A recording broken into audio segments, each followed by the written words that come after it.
জাকির পার্টির উদ্যোগে সারা দেশের প্রতিটি ইউনিয়নে অনুষ্ঠিত হলো সাংগঠনিক জনসভা।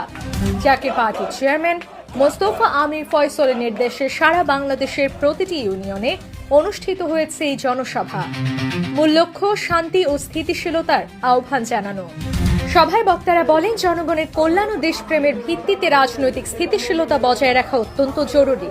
নেতাকর্মীরা আরও জানিয়েছেন, পূর্বে যেসব নির্বাচন হয়েছে সেগুলো কালো টাকার প্রভাব ও পেশি শক্তির কারণে সুষ্ঠু হয়নি। তবে ভোটিং এর মাধ্যমে এটি সমাধান করা সম্ভব এবং ভোট কারচুপি থেকে রক্ষা পাওয়া যাবে। জনসভা আগামী 19-20 সেপ্টেম্বর 2025 ইংরেজি রোজ শনিবার থেকে 31 অক্টোবর বৃহস্পতিবার 2025 পর্যন্ত অব্যাহতভাবে এই 1.5 মাস 1 মাস 10 দিন জনসভা অনুষ্ঠিত হবে। স্থানীয়রা সভার আয়োজনকে ইতিবাচকভাবে মূল্যায়ন করেছেন। তারা আশা করছেন, সুষ্ঠু ও শান্তিপূর্ণ নির্বাচনের মাধ্যমে দেশের প্রতিটি অঞ্চলে সামাজিক ও রাজনৈতিক স্থিতিশীলতা বৃদ্ধি পাবে।